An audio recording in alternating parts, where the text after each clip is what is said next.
आज की कहानी इसलिए संवेदनशील है क्योंकि यह सिर्फ पर्यावरण की नहीं, आपके अस्तित्व की कहानी है। अरावली के बाद अब एक नया मॉडल सामने आया है, नेक्स्ट अरावली मॉडल। फर्क बस इतना है कि इस बार पहाड़ नहीं, आपके घर के नीचे छिपा पानी निशाने पर है। दिल्ली से महज 60 किलोमीटर दूर गुरुग्राम के एक गांव में एक ही रात में 127 कुएं सूख गए। लोगों ने सोचा शायद सूखा पड़ गया होगा, लेकिन जब आधी रात को जमीन के 300 फीट नीचे बोरिंग मशीनों की आवाजें गूंजने लगी, तब सच सामने आया। यह सूखा नहीं था, यह लूट थी, सरकारी मुहर के साथ की गई लूट। अरावली की पहाड़ियों को खोद खोद कर खत्म करने के बाद अब देश के सबसे बड़े कॉर्पोरेट की नजर उस पानी पर है जो आपकी जमीन के नीचे है। और इस बार खेल और भी खतरनाक है क्योंकि हर कदम पर सिस्टम का आशीर्वाद है। यह कहानी सिर्फ एक गांव या एक शहर की नहीं, यह पूरे भारत के भविष्य का ब्लूप्रिंट है। मैं आपको बताऊंगा कि 2019 के बाद ऐसी कौन सी नीतिगत चालें चली गई जिनसे नदियों के किनारे की हजारों एकड़ जमीन निजी कंपनियों के हवाले कर दी गई, और कैसे आपके शहर का ग्राउंड वाटर हर साल 3 मीटर नीचे जा रहा है, जबकि कॉर्पोरेट टावरों को पानी की कोई कमी नहीं। सबसे बुनियादी सवाल से शुरुआत करते हैं, पानी पर अधिकार किसका है?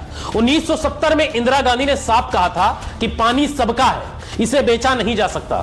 तब नदियां, तालाब और भूजल पूरी तरह सार्वजनिक संपत्ति थे। लेकिन 1990 के बाद आर्थिक उदारीकरण के साथ ही एक नया विचार आया, water as an economic good. विश्व बैंक ने कहा कि मुफ्त पानी बर्बादी है, इसे बाजार का हिस्सा बनाइए। भारत ने यह सलाह नहीं, बल्कि कुछ ताकतवर लोगों ने यह एजेंडा अपनाया। असल खेल 2000 के बाद शुरू हुआ। 2002 में तमिलनाडु ने कानून बनाकर भूजल को निजी संपत्ति घोषित कर दिया। मतलब आपके प्लाट के नीचे का पानी आपका। सुनने में अच्छा लगता है, लेकिन यहीं से असमानता जन्म लेती है। 2 एकड़ वाली किसान और 200 एकड़ वाला बिल्डर कागज पर बराबर है, मगर हकीकत में नहीं। किसान के पास हैंडपंप है, बिल्डर के पास 500 फीट गहरी बोरिंग, अनलिमिटेड बिजली और सरकारी एनओसी। नतीजा, किसान का 50 फीट का हैंडपंप सूख जाता है, बिल्डर का टैंक भरता रहता है। और इसके बाद आया दूसरा झटका, नदी नियमन के नाम पर कानूनों से छेड़छाड़। 1956 का रिवर बोर्ड एक्ट नदियों के किनारे कमर्शियल निर्माण पर रोक लगाता था। 2016 में चुपचाप संशोधन हुआ। पीपीपी मॉडल के तहत डेवलपमेंट के नाम पर इंडस्ट्रियल कॉरिडोर को मंजूरी मिल गई। और उसी के दौर में यमुना एक्सप्रेसवे, दिल्ली मुंबई कॉरिडोर जैसे मेगा प्रोजेक्ट आए। इत्तेफाक नहीं, यह पैटर्न है। 2019 में जल जीवन मिशन लॉन्च हुआ।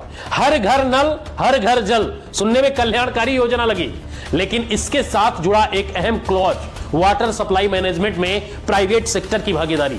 मतलब वितरण सरकार का, लेकिन पानी निकालना और ट्रीटमेंट निजी कंपनियों का। अगले 3 साल में 12 राज्यों में बड़े कॉर्पोरेट्स को ठेका मिले, और यही वो मोड़ था जहां पानी संसाधन से कमोडिटी बन गया। जब कोई चीज कमोडिटी बनती है तो 3 नियंत्रण जरूरी होते हैं, सप्लाई, डिस्ट्रीब्यूशन और प्राइसिंग।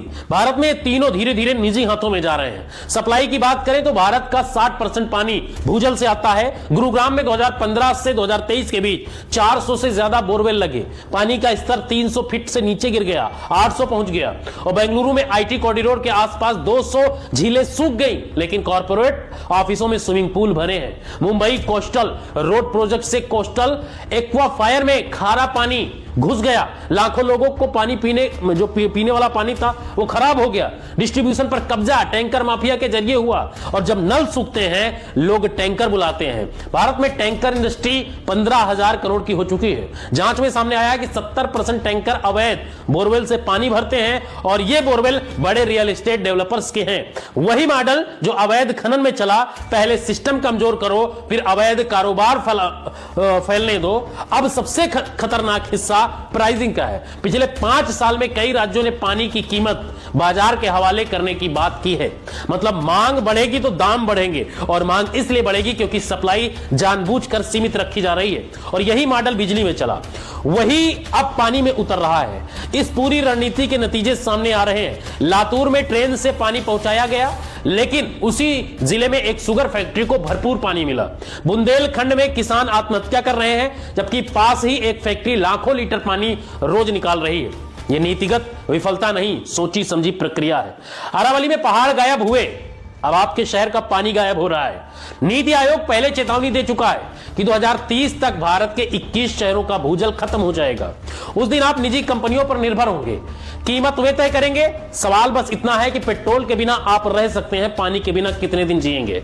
जिस दिन पानी पूरी तरह निजी हो गया, उस दिन आपकी जिंदगी किसी और के हाथ में होगी। जागिए, क्योंकि यह कहानी अब सिर्फ खबर नहीं, आपका भविष्य है। इसलिए इस वीडियो को दूसरों तक शेयर कीजिए और समझिए, विचार कीजिए, अपनी राय दीजिए और चैनल पर नए हैं तो चैनल को सब्सक्राइब कीजिए।